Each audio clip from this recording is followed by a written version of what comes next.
జగన్మోహన్ రెడ్డి గారు ఇక ఎలక్షన్లు 2 నెలలు ఉందనగా ఇప్పుడు 23,000 ఉద్యోగాలు మెగా డిఎస్సి ఇస్తాను ఇలాగే చెప్పిన జగన్మోహన్ రెడ్డి గారు మేనిఫెస్టోలో ఇప్పుడు ఒక దగా డిఎస్సి 6,000 ఉద్యోగాలకు నోటిఫికేషన్ ఇచ్చారు. అంటే ఎన్నికలు 2 నెలలు ఉందనగా నోటిఫికేషన్ ఇస్తే ఈ పరీక్షలు ఎప్పుడు జరగాలి, వీళ్ళకు ఉద్యోగాలు ఎప్పుడు రావాలి? ఇది అయ్యేదా సచ్చేదా? మరి ఏం చేశారు? 5 సంవత్సరాలు మోసమే చేశారు కదా. 5 సంవత్సరాలు పని చేయనట్టే కదా. 5 సంవత్సరాలలో ఎన్ని ఉద్యోగాలు ఎప్పుడు ఇచ్చి ఉండకూడదు? ఇచ్చారా? 5 సంవత్సరాలలో ఎప్పుడు ఇయ్యలేదు. కనీసం కుంభకర్ణుడైనా 6 నెలలు నిద్రపోతాడు, 6 నెలలు పనిచేస్తాడు.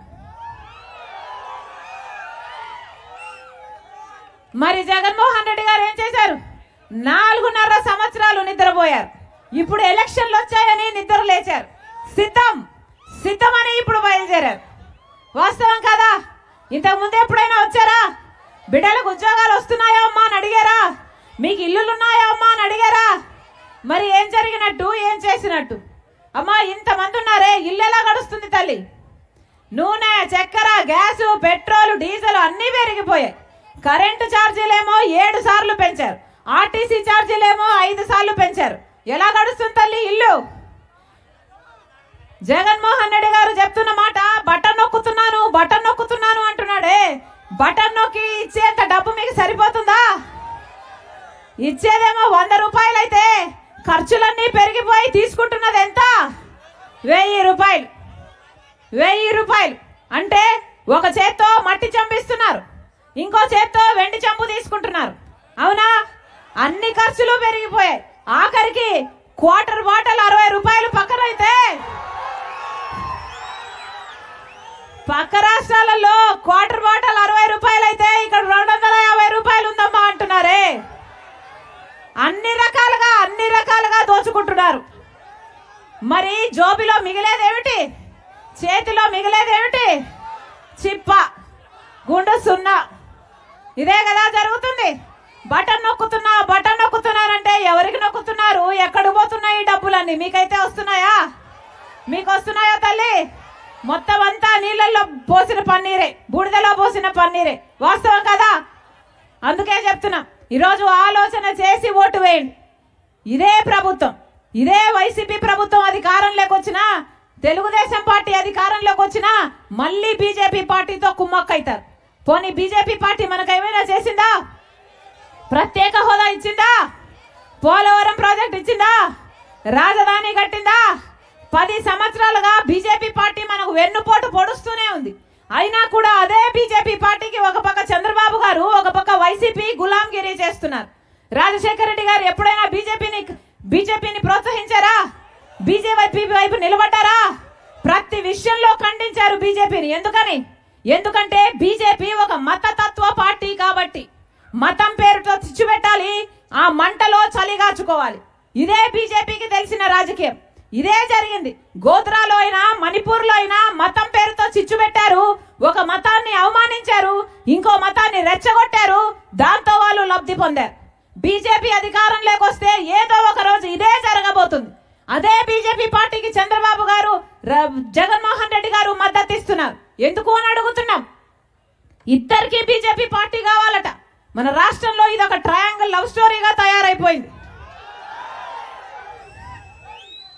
చంద్రబాబు గారికి మోడీతో పొత్తు, జగన్మోహన్ రెడ్డి గారు మోడీకి తొత్తు. మళ్ళీ చెప్తున్నాం, తెలుగుదేశం పార్టీకి ఓటేసినా బీజేపీకి ఓటేసినట్టే, వైసీపీకి ఓటేసినా బీజేపీకి ఓటేసినట్టే, పవన్ కళ్యాణ్కి ఓటేసినా బీజేపీకి ఓటేసినట్టే.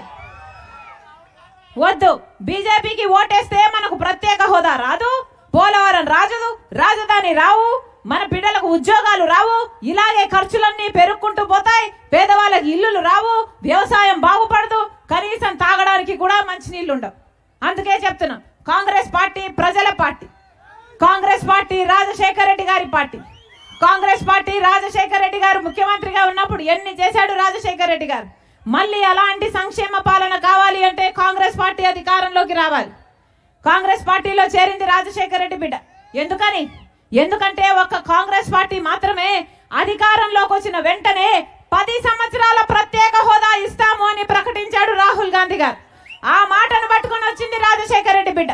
మీరు ఆశీర్వదించండి, మీరు ఆశీర్వదించండి. కాంగ్రెస్ పార్టీ అధికారంలోకి వచ్చిన వెంటనే మనకు ప్రత్యేక హోదా వస్తుంది. ఒక్కొక్క నియోజకవర్గానికి 100 కొత్త పరిశ్రమలు వస్తాయి. మన బిడ్డలకు ఉద్యోగాలు వస్తాయి. రాజశేఖర్ రెడ్డి గారి సంక్షేమ పాలన మళ్ళీ వస్తుంది. మళ్ళీ చెప్తున్నాం, రాజశేఖర్ రెడ్డి గారి సంక్షేమ పాలన రాజశేఖర్ రెడ్డి బిడ్డ ప్రతి గడపకు అందిస్తుంది, మీ ఇంటి వరకు తెస్తుంది. మీరు ఆశీర్వదించండి. కాంగ్రెస్ పార్టీ ఎమ్మెల్యే అభ్యర్థిగా ఎవరిని నిలబెట్టినా హస్తం గుర్తు మీద ఓటేసి గొప్ప మెజారిటీతో గెలిపించాలని మనస్ఫూర్తిగా ప్రార్థిస్తున్నాం. అలాగే ఎంపీ అభ్యర్థి రాంపుల్లయ్య యాదవ్ గారు మనస్ఫూర్తిగా ఆశీర్వదించండి. హస్తం గుర్తు మీద ఓటేయండి. మనస్ఫూర్తిగా ఆశీర్వదించండి. కాంగ్రెస్ పార్టీ మీ పార్టీ, కాంగ్రెస్ పార్టీ ప్రజల పార్టీ, కాంగ్రెస్ పార్టీ అందరి పార్టీ. మనస్ఫూర్తిగా ఆశీర్వదించాలని మీ రాజశేఖర్ రెడ్డి బిడ్డ శిరస్సు వంచి చేతులు జోడించి ప్రతి అన్నను, ప్రతి తమ్ముని, ప్రతి అక్కను, ప్రతి చెల్లిని మనస్ఫూర్తిగా ప్రార్థిస్తుంది.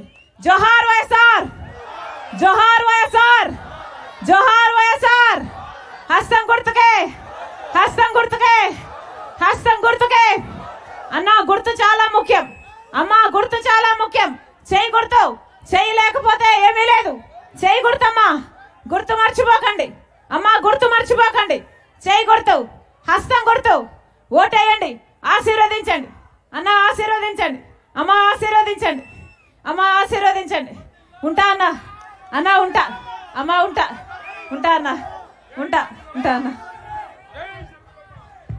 అగ్గి నుండి తీయబడిన కొరివిలా, ప్రముఖ శిల్పి చేతిలో పులిలా. అగ్గి నుండి తీయబడిన కొరివిలా, ప్రముఖ శిల్పి చేతిలో పులిలా. అగ్గి నుండి